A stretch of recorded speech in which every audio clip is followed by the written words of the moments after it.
Welcome back to Editors Roundtable. Anuj has also now joined us on the show.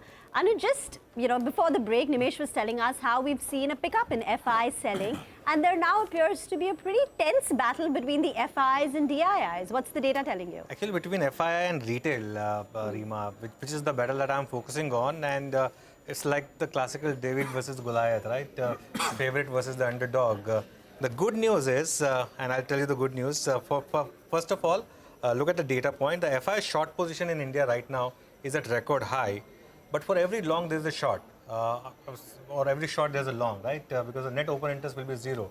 So who's long versus this FI? If FI is shorting so much, if FI is 80% short, then who's buying this? It's retail. FIs are short by 1.15 lakh contracts.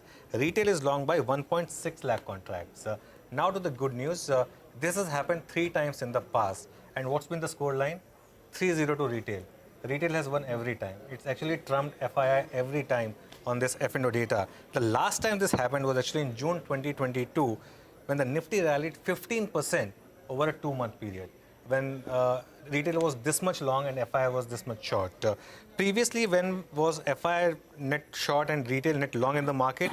March 2020, the Nifty rallied 20% in 2-month period. And before that, April 2018 is when FIs had more shorts than retail had long.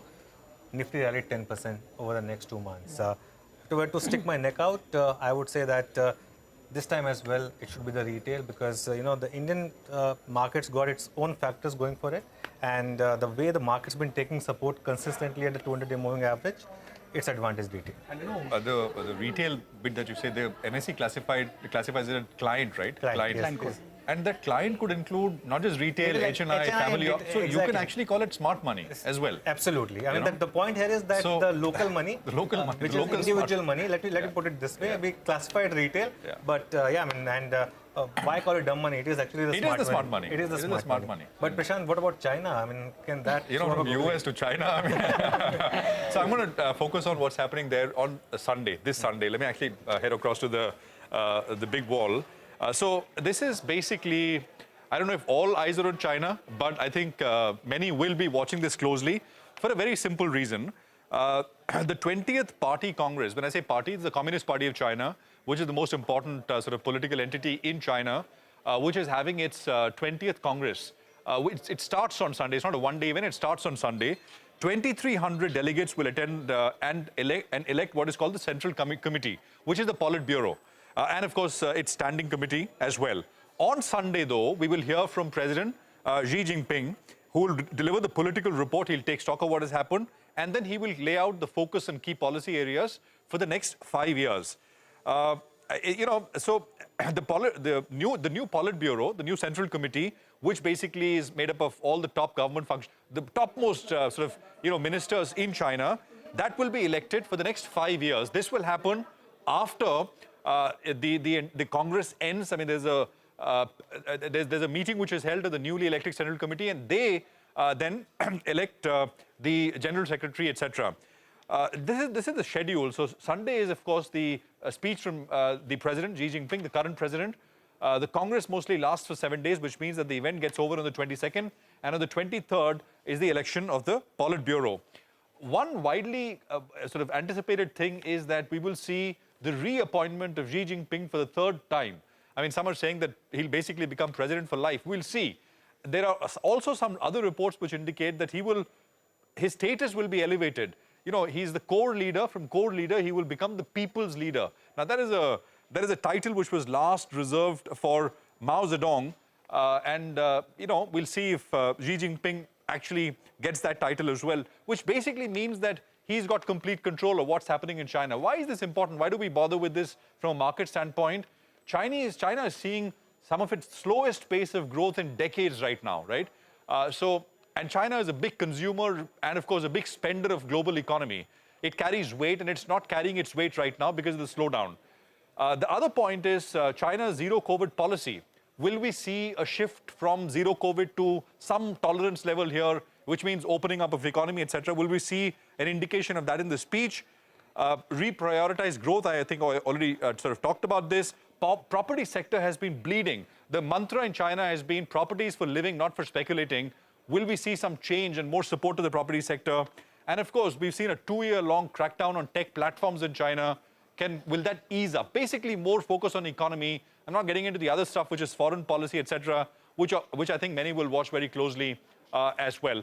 But I think we've got, Paul Schult joining us now of Schult Research. Paul, great to have you with us here. Thank you very much. We've spoken about China before, but now ahead of this event, how significant is this, according to you, or you think it's going to be not very important and we'll see more of the same? What's your sense? I think everything's baked in the cake. There's not going to be any surprises. I think everyone knows what's going on. We know what the outcome's going to be. What is interesting to me is what happened this week from the point of view of the U.S.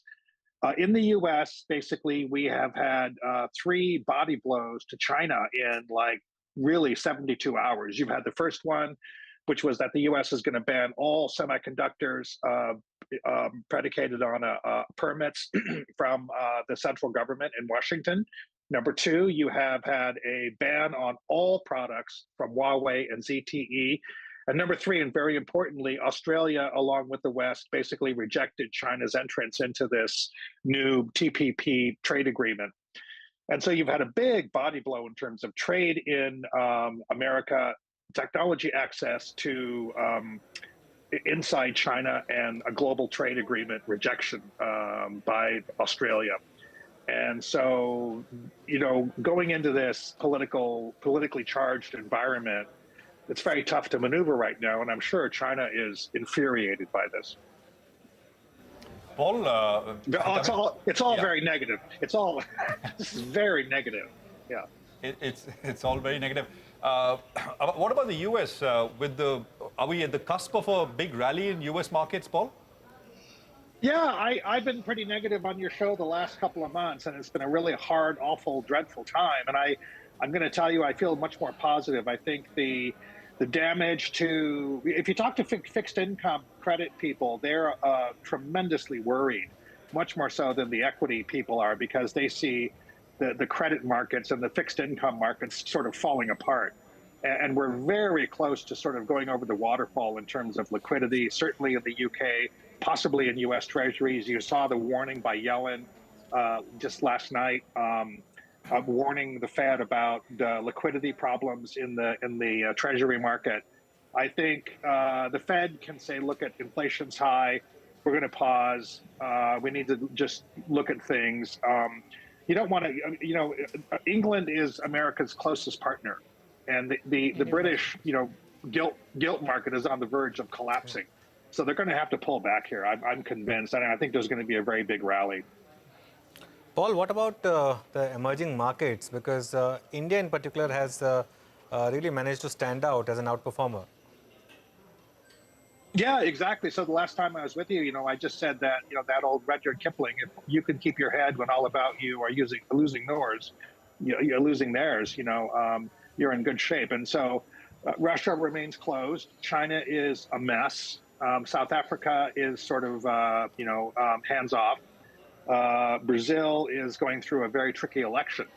And so, right, India is the last man standing of the BRICS, literally, right? I mean, these other countries, Russia's going to be even more shut down now after what they did on Monday in Kiev. And I think China is going to be more shut down after what the U.S. did. And I think South Africa is problematic. And I think Brazil is also problematic. And so the opportunities are very limited. And I think now that if the Fed can hold off, the dollar will weaken a little bit. And you'll get some oxygen put into the room of these emerging markets, and you won't have so much downward pressure on the rupee. I think that's what's going to happen. Paul, great insights, but unfortunately we're out of time. A big thank you from the entire team of CNBC TV 18, and wish everyone a fabulous weekend.